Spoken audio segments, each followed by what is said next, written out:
called me our wife, and I was happy, shining my teeth like a goat head boiling inside pot.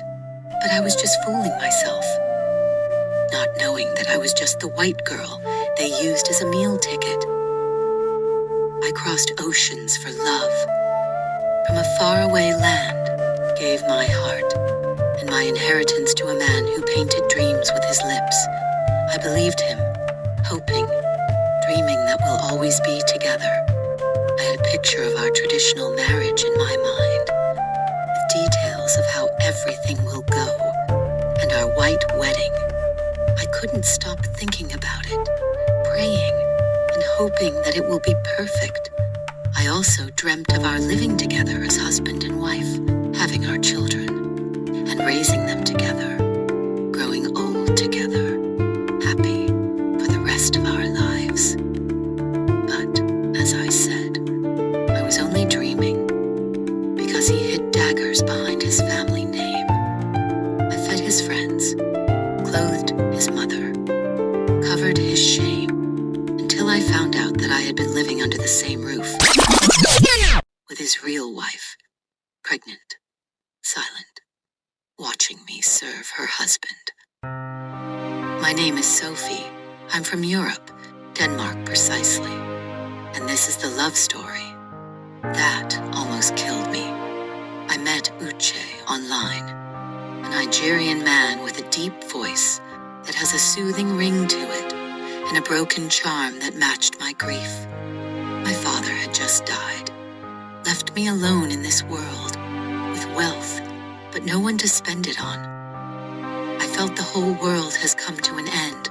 My father was all I had, having lost my mother at a tender age. I was devastated by my father's death.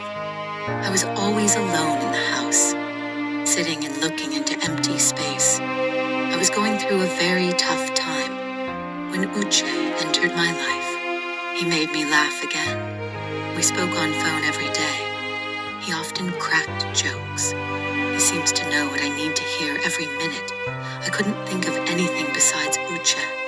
We talked till 3 a.m., sometimes 4. He called me Nunkem. Nunkem means mine in Igbo language, and I called him mine. It didn't take long before I started sending money. Western Union became my second home. When I'm not going to the bank, I'll be returning from there. How easily one can be blinded by love. In fact, sending money to Uche always made me happy, and I was sure he truly appreciated. And I did it willingly. He never begged, but he always hinted. My mom's health is failing. My friend just lost his shop. My laptop's broken, and you're the only one I can truly count on. And I wanted to be counted on. When he invited me to Nigeria, I came with my arms full. Gifts, hope, love, and yes, money. His friends welcomed me like royalty. His family clapped. His mother hugged me like I was already hers.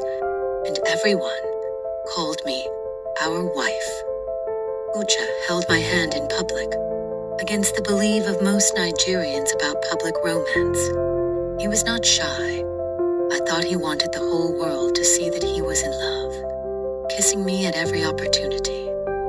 He was always at my place, so caring, loving me the way no other man has, taught me to say, Aife menemi but makaki, meaning, everything I do for you.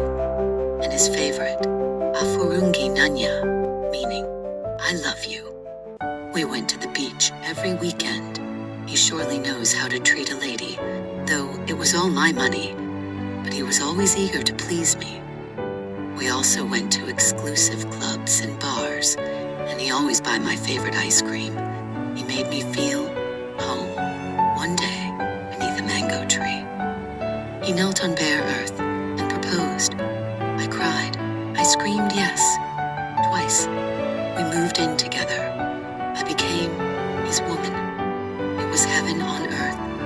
Uche was all over me, always with me, never tired. Sometimes I just sit on his lap, and he wraps his hand around me, as if I'm an egg, afraid I might break. In bed, he was 100 men. If you know what I mean, he was the man. In return, I washed his clothes and ironed them. I learned to cook his favorites, egusi and ogbono soup. I also started learning Igbo besides Afurungi na Anya, just to win his mother's heart. I was already living like a wife. So, I asked him to marry me. We are engaged, for crying out loud, but he kept saying, "Let's hold on a little. I want everything to be perfect." "But when? When is the perfect time?" I asked. "Just wait till I'm promoted to full manager," he answered. "You know that you don't need this job. I have enough money for all of us." "Okay, I will think about it," he finally said. Meanwhile, Stella lived with us. She was his younger sister. She came about 2 months after we moved in together. I didn't like the idea, but I was eager to impress. Besides, he said the girl has nowhere to go. In my house, oh sorry, our house was big enough. It's a duplex. Besides, Stella was a nice and adorable girl. You can't help but like her. She was quiet, graceful, beautiful, intelligent, and hardworking, but always watching, always distant. I loved her like the sister I never had. I bought her perfumes, clothes, and paid her school fees. Then she got pregnant, which was a surprise because she didn't have a boyfriend. She wasn't even dating anyone. Uche was furious. He ordered her to leave the house, but I stood between them. "She's scared," I told him. "She needs support, not shame." Stella said the boy that impregnated her has ran away. I believed her. I took her to clinics. I rubbed her back during morning sickness.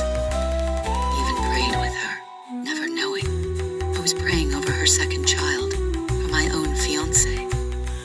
Then his father died. Uche cried like a baby. As a chief, his father must be buried with full traditional rites, and as always, he was broke. I did everything I could to console him. Uche said, "Let's finish the burial, and then we'll do the wedding. But act well. They'll judge you by how you behave." "Do you know what they call wife material in Nigeria?" he asked. I shook my head. He went on to lecture me.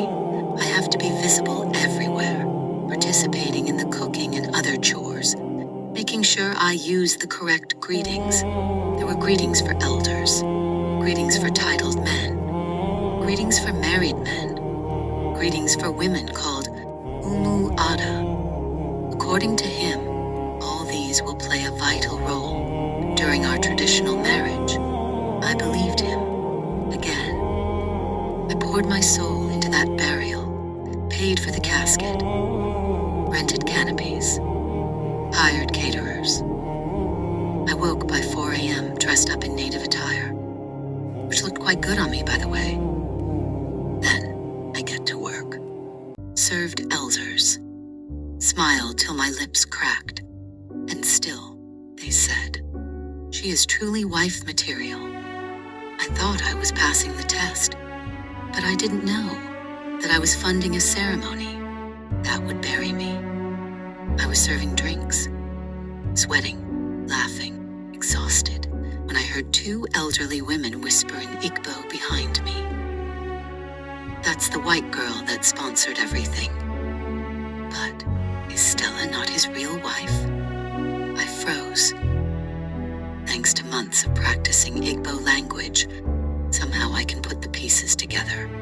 The plate of food I was carrying shook. My knees turned to air.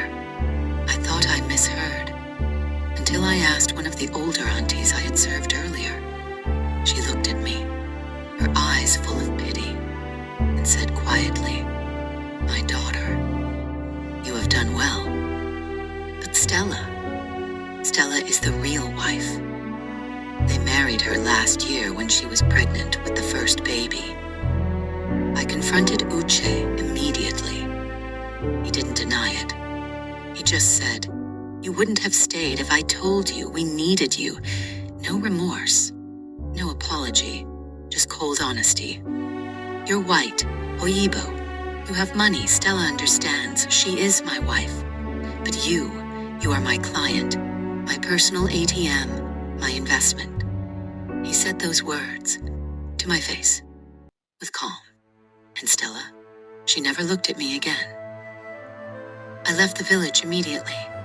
No goodbye, just shame and heartbreak stuffed into one suitcase.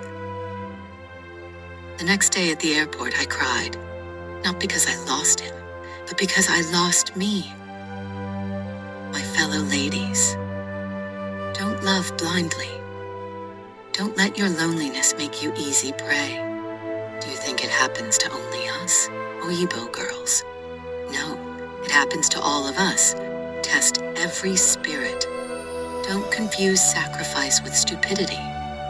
And never serve at a table where you are the meal. I gave, I served, I endured, and they called me our wife, until my money dried up, until my presence became inconvenient, until I found out that the girl I called sister was nursing his second child in my house. God gave us hearts to love, but he gave us discernment to survive. Blind sacrifice is not faith. It is foolishness. Let no man deceive you with sweet words and borrowed traditions. Love is not slavery. Marriage is not a reward for endurance. I was not his bride. I was the sponsor, and I paid for my own betrayal. Don't allow loneliness to make you a target for manipulation. Love should not require you to lose yourself or fund your relationship. If they only value you when you're giving, then you're not loved. You are being used. If you are blessed and touched by this story, please subscribe and share to those that need to hear this. Thank you, and God bless you.